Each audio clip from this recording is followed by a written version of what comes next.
Informe 24 con Hania Nobel. Viaja a Medio Oriente. Cobertura especial. Del 9 al 16 de junio, los conflictos bélicos. La situación social. Informe 24 con Hania Nobel. Cobertura especial. Aquí, por Audiorama. Bueno, como ustedes saben, Hania Nobel está en Medio Oriente haciendo toda la cobertura de guerra. Y justamente ayer nos daba la noticia que había caído pues un ataque directo a Irán. Tengo a Hania en la línea. Hania, ¿cómo estás? Acá es la tarde, allá supongo que estarás casi por amanecer. ¿Cómo estás? Hola, ¿qué tal, Edgar? Muy buenas tardes a México. Seguimos en Israel, ya nos trasladamos ahora a Tel Aviv. Ya les platicaba que en cuanto llegamos hace un par de días, nos recibieron con una alerta. En esa ocasión nos bajaron del vehículo en donde veníamos y tuvimos que trasladarnos inmediatamente a un edificio en donde las escaleras eran lo más seguro, las escaleras eran el área en donde la gente que estaba caminando por la calle de ese edificio abrieron sus puertas para que ingresara quien así lo decidiera. En esta ocasión la alarma sonó a las 3 de la mañana, tiempo de Israel, y la verdad es que pensé, bueno, pues es una más de tantas. Aquí en donde nos encontramos nos dijeron en cuanto llegamos, en caso de que suene la alarma tienen que subir al cuarto piso y ese es el que está instalado como refugio de ataques o de bombas aéreas, como refugio antiaéreo. Sonó una vez, en lo que rapidísimo pues estabas en la cama, estabas a las 3 de la mañana dormido, así que sonó una vez más o menos los segundos que te tardas en alistarte saliendo con todo el equipo para salir a reportear, y volvió a sonar y ya la segunda vez aparecieron todos los avisos en los aparatos eléctricos que traemos, en todos, en el celular, en las tabletas, en fin. Entonces ahí es donde me di cuenta que era una alerta de máxima seguridad, en donde decía acudir al refugio de manera inmediata. Así que bueno, hay que confesar, nosotros no acudimos al refugio, somos reporteros, salimos a la calle precisamente a dar cuenta de lo que estaba ocurriendo. Lo que observamos en la calle es que era de un jueves hacia viernes, había muchísima gente aquí en esta ciudad. Es una ciudad festiva, es una ciudad con muchísimo movimiento, muy cosmopolita, y estamos a un costado de la costera de esta playa en Tel Aviv. Así que había mucha gente. En cuanto sonaron las alarmas y salimos a dar cuenta de lo que ocurría, la gente estaba regresándose hacia donde podía para refugiarse e intentando tomar taxis para volver a casa. Muchísima gente joven era lo que estábamos observando, que estaban en la fiesta. En un par de minutos y a lo largo de esa mañana, de la madrugada, se fue vaciando la calle, se fue vaciando la playa, y lo que ocurrió aquí fue un ataque masivo de Israel contra Irán.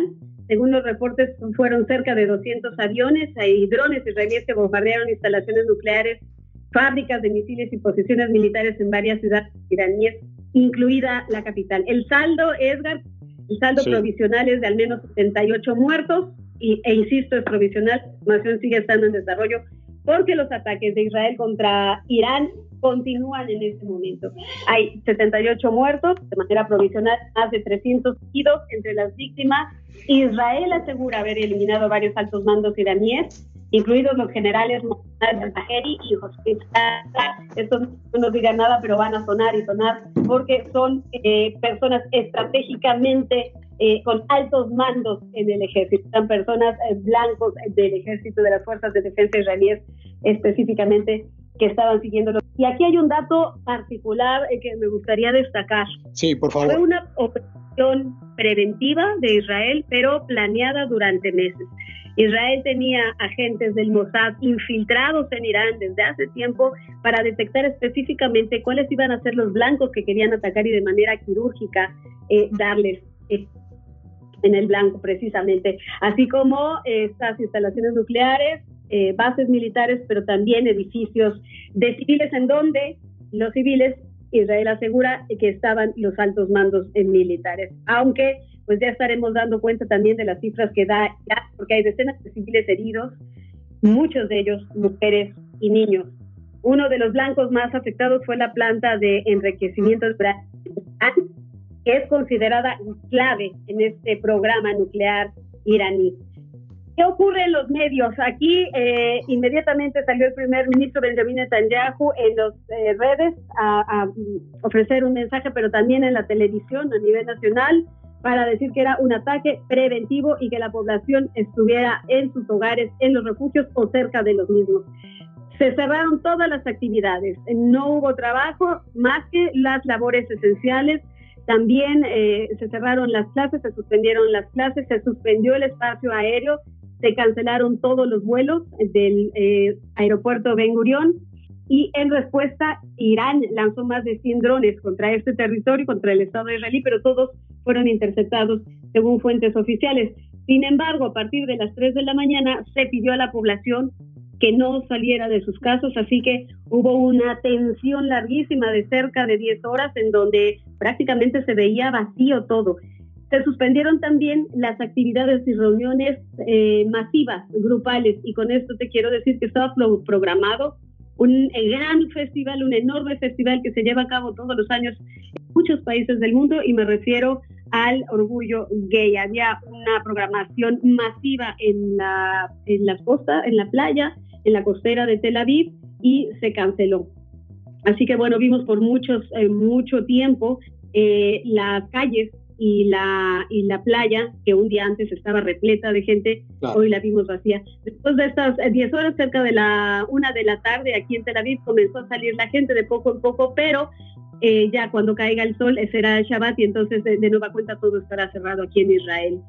Sí, nosotros estamos al tanto porque las autoridades de Israel siguen atacando, así que le piden a la población que, aunque puede salir ya de manera más flexible a la calle o realizar actividades, se les pide que estén cerca de sus hogares y cerca de los refugios de Daesh. Caray, pues es una situación muy, muy estresante la que nos narras. Déjame regresar al nivel social.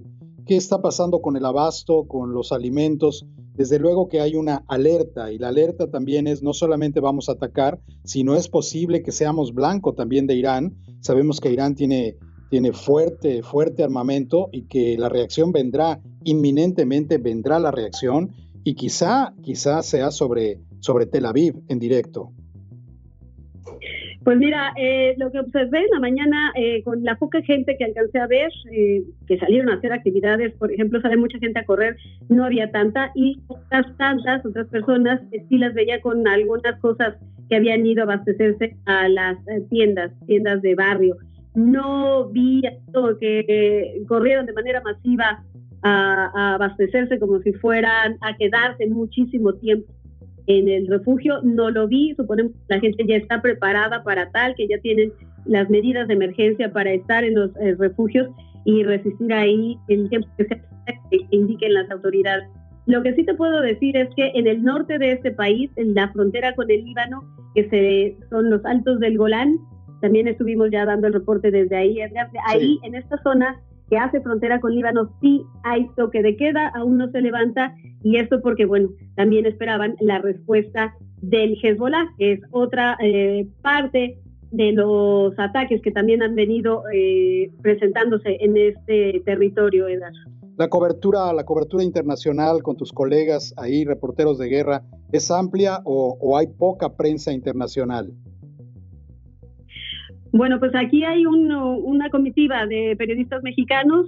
Somos cerca de 6 periodistas mexicanos que veníamos precisamente a constatar qué era lo que estaba pasando aquí y en las fronteras, en la frontera con Gaza y en la frontera con el Líbano.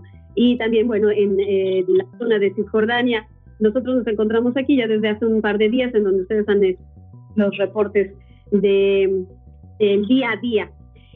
La prensa internacional pues también está apostada aquí. El asunto, por ejemplo, con la prensa internacional y en concreto de esto, es que pedimos que las fuerzas de defensa nos den acceso para dar cuenta de lo que ocurre en la Franja de Gaza y de la entrega de la ayuda humanitaria, y no está permitido. Ni siquiera la prensa internacional, no la prensa nacional han tenido acceso para constatar eso. Así que el trabajo de la prensa internacional sigue siendo pues muy acotado. Sí hay reportes de medios internacionales, pero el ejército, las fuerzas de defensa israelíes son las que proporcionan toda la información de manera oficial. Caray, bueno, pues esa es una información sesgada. Es muy importante, Fanny, el trabajo que estás realizando de piso, de calle, directamente en el campo de batalla. Parece que no, pero es el campo de batalla. Ahí está, y esa es una información que tenemos en primera mano contigo. Te agradecemos mucho, pues desde luego, por el riesgo que corre todo reportero en una zona de conflicto como en la que estás. Entre la prensa local, ¿qué idea política ven en la reacción que pudiera tener Estados Unidos? Mira, aquí la prensa local y muchos de los académicos, especialistas, colegas con los que he hablado en estos días, tienen como la misma percepción. Saben, sienten, vislumbran que esta guerra no va a ser de corto plazo, que la solución se antoja muy, muy complicada. Aquí hay unos acuerdos que les llaman los acuerdos de Abraham, que se suspendieron una vez que se dieron los ataques del 7 de octubre. Así que la prensa está muy inclinada a pensar que solo hay dos objetivos, que los rehenes de ese fatal 7 de octubre regresen a casa y que terminen con el grupo terrorista de Hamas. No hay respuesta cuando les pregunto, pero ¿qué opinan de que están siendo acusados y señalados en el mundo como genocidas, gobierno genocida, sí, o el primer ministro como genocida? Le dicen que eso será una cuenta que se tendrá que saldar después, una investigación se tendrá que hacer para saber cómo actuó, si actuó bien o mal el primer ministro, pero por lo pronto todo el mundo aquí piensa que son esos dos objetivos. Ahora que se da este ataque contra Irán, el gobierno salió de nueva cuenta, el primer ministro, a decir que fue una manera preventiva y justificó este ataque, porque dice que se estaban armando y que en pocos meses, breve, da una cifra de 3 a 9 meses, podrían tener ya armas nucleares. Ese es la discurso, respuesta, sí, la reacción que dan y la inclinación que tienen con la información que se ofrece desde aquí. Jania, pues te agradecemos mucho, desde luego, pues este es tu programa, tu espacio. En el momento que sea necesario, interrumpimos el programa para la información que tengas de último momento, que tengas en la mano, inmediatamente nos enlazamos contigo y pues tú decides qué hacemos y por dónde vamos. Te agradezco infinitamente y te pido que te cuides mucho con todo el equipo, La nota, pues tú ya lo sabes, es importante, es fundamental, pero la vida es esencial. Claro, por supuesto, así lo haremos y entraremos en cuanto sea necesario, en cuanto haya datos. La información, insisto, sigue en desarrollo. Aquí piensan que podría tener una reacción, una respuesta ya sea de Irán o de los países alineados con Irán, así que la tensa calma continúa. Se espera que el domo de hierro actúe de manera eficaz. Insisto, han lanzado drones, esta guerra que hoy se libra también a través de drones, los ensambles de drones, pero han sido derribados sin que lleguen y penetren al espacio del Estado israelí. Así que si hay más información, por supuesto, nos volveremos a enlazar con ustedes. Edgar, muchísimas gracias. Gracias, Jania, gracias. Saludos, gracias. Bueno, pues es Jania Nobel en la zona de conflicto allá en Medio Oriente. Vamos a hacer una pausa y continuamos con nuestro programa.